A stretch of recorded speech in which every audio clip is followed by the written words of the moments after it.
Hi there, it's Liz Yuille from Old Stables Crafts again. Thank you very much for joining me again today. Today is Top Tip Tuesday. So today I'm actually going to go through the precision base plate and the die brush. So let us begin. So first things first, what is the precision base plate? Let me grab it for you. This is the precision base plate. I know because it says so. What's it for? Well, some of the dies in our catalogue are quite detailed. So this one, for example, which is actually called the Detailed Floral Thinlits die. So this has got a lot of intricate little details. And sometimes, and it depends to a certain extent on your big shot machine, and they are all just very slightly different. Sometimes these can be quite difficult to cut. So the precision base plate, which is this, is to help you. So sandwich. Do not use it with the metallic base. The magnetic base plate. This is the magnetic base plate, and it does suggest that you do not use it with that, and this is for why? Because this is steel, so it's very interesting to separate. So the suggestion is, particularly when you put the two together properly, the suggestion is that you don't. So the standard sandwich is your your big shot platform, your standard big shot platform, then your thin die adapter, then your precision base plate, but that way up, not this way up. And it does actually say this is not a cutting surface. It's not a cutting surface, so let's not use it. And it says here what the sandwich is, and where it says tab 2 on the multi-purpose platform, that's if you've got one of the platforms where it's hinged.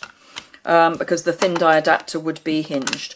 But this is the equivalent of the standard big shot platform and the tab 2, so the thin die adapter. Then you put your precision base plate on, then you put your cardstock on, and then you put your die on. Now I have already cut this die, which makes, let me just bring it out, because we are actually going to make a card today, which is unusual for Top Tip Tuesday. So this is what I've already cut, and this is ordinary Whisper White cardstock, and then this is the other part. So I've used what I would call my standard first mat, which is 5 5/8 by 3 7/8, and this is the bit that's left. And I'm coming in a little bit from the end, because what I've done with this one is I've actually, having cut it, scored along the edge to fold it underneath. So I want to be able to do the same again. And then this piece, which is really clever, cuts the edge, but it works on, if you have it the right way up, it works either on that one or on that one. So yeah, clever. Because Stampin' Up think about these things. So let me line that all up. Now I'm used to using the magnetic platform, so I expect things to stay put, but of course they're not going to. So let me just run that through and I shall be back.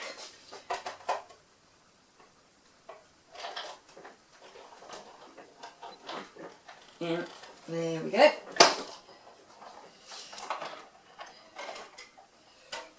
So there is our piece cut. I can get rid of that, and I can get rid of the leftover piece. So let me pop that back. And this is where we bring in our die brush. It comes with sponge and the brush. It's got a slightly new setup. Mine is the older setup, but the new setup is, let me find it because I need to show you the catalogue anyway. Oh no, it's at the beginning of that bit. Okay. Coming, honest I am. There we go. Right, so the Big Shot is on page 209, and the Big Shot die brush comes with 2 foam pads and the brush. So 2 of these and 1 of these. I have put my foam pad, into one of the wood cases. This is a full wood case, and I will show you for why. So let me pick up my piece of card and pop that down. This is already popped out, which is great, and this is the whole point, is it's supposed to be easier to pop these bits out.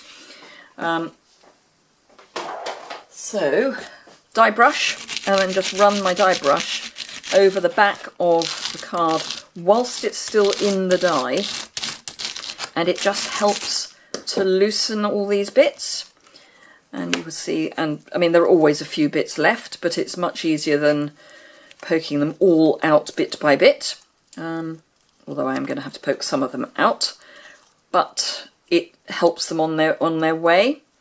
So let me find my piercing tool, because that's the next best thing to get the pieces out. So let me just get these out for you. Now, how do you know if you should use the precision base plate or not? There are people who have decided they're always going to use the precision base plate, and that's fine, so long as they always use the precision base plate. And the reason I say that is because the precision base plate, as I said, is made of steel. So if you're using a steel die onto a steel plate, that I can then just pop in the bin and put it all together. If you're putting a steel die onto a steel plate, it will inevitably, very slowly, take some of the point off the die, which is fine. It'll still work perfectly well so long as you keep using it with the thin die adapter. So that's with the precision base plate. So that's one thing to bear in mind. Let me just score this. I'm just going to line it up so that this edge is... Sorry, there's a helicopter decided that now is a perfect moment to fly over. We live near an RAF base, so every now and again they come over. So yes, where was I? So yes, the precision base plate, made of steel. So long as you only ever use your dies with the precision base plate, it'll be okay. But it's not a great idea. It's not recommended. And if you can get away with not using a precision base plate, then that's good. You will know if... Let me just attach this actually, and then I can finish off and waffle. So in the catalogue, there are indicators as to whether you need to actually use the precision base plate or not. So I'm just going to line this up, and then I'll leave it to dry while I whiffle on a bit more. So yeah, leave that to dry. Okay, so back to the catalogue. So precision base plate, Big Shot die brush, and then, can you actually see that? It's always useful if you can see, isn't it? So precision base plate, Big Shot die brush, and here are your replacement cutting mats, and that's going to be pertinent. So you then turn to, through the embossing folders, framelets and thinlets, and then you get to detailed dies. Use the precision base plate with detailed dies. Now, I have to say, I have some detailed dies that I don't use the precision base plate with, but there we go. It gives you a reminder of your sandwich, and then it lists all of the precision dies. So there are quite a few, and you will see that they are, generally speaking, the ones with lots of little pieces. Now, I don't, as I say, use the precision base plate with everything that it says it should. I bought last year the Pretty Pines thinlets, and I made a huge number of cards with them. And I used the precision base plate, and as a result, this is what has happened to my cutting pad. The reason this happens is because your precision base plate is metal and this isn't. So when you put two of the acrylic cutting mats through your Big Shot machine, they work together, so they give together, so they basically end up, although you should flip them over every now and again, they should end up staying basically flat. But when you use this, the only thing that can give is your cutting mat. So it does. So this is the one I keep just to remind myself to be cautious. And this is the one that I currently use, which again is not perfectly flat, but I flip it so that it's not too bad. But yeah, so don't use the precision base plate really unless you absolutely feel you have to, would be my recommendation. And as I say, there are occasions when you have to. And this die is one of those. But I would always try using an ordinary sandwich first. So let me just finish off this card. I'm going to use the sheer ribbon in Fresh Fig because this is Fresh Fig. And I'm just going to, which way round? That way round, I think. Probably at that point. Tie these two bits of dye together.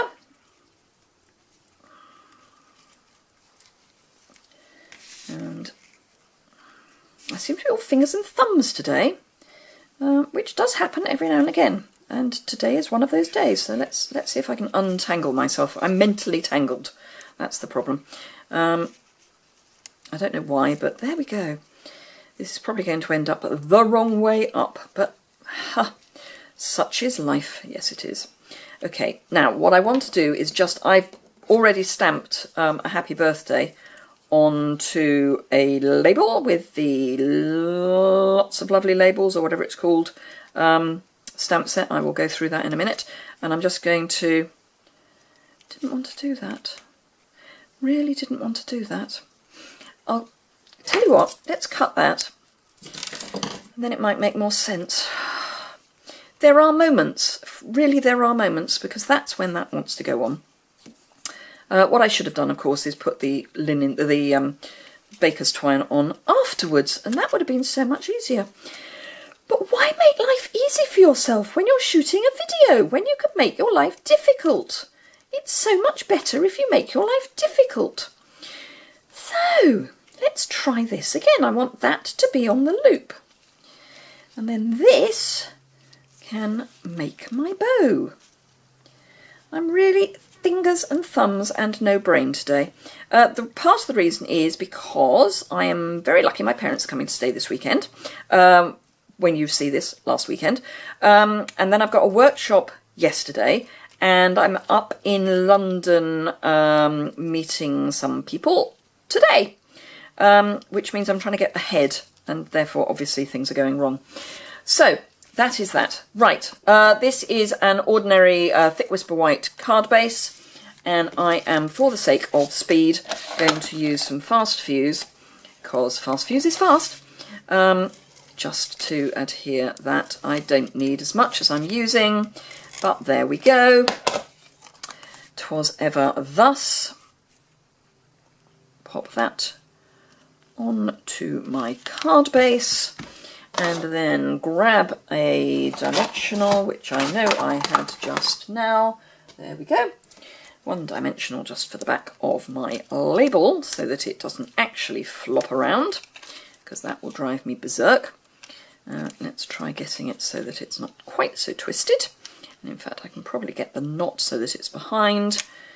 Happy birthday to you. And that is using the Label Me Pretty stamp set. I used this one. And the matching punch, that comes as a bundle.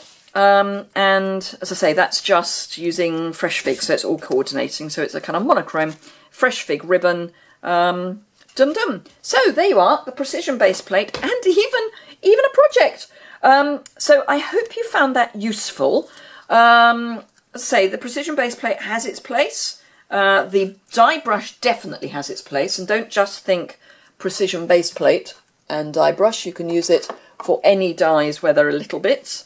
I use it a lot. Don't go mad with it. You don't need to scrub. I have seen people who, on the first go, and end up ruining it. So don't. So yes, that's it. Thank you very much. And I will see you again very soon. If you enjoyed this, I should say, give it a thumbs up. If you want to see more, hit the subscribe button down in the bottom right-hand corner. I will link information and do a blog post to go with this, and that is linked in the description bar below. So, thank you very much, and I will see you again very soon.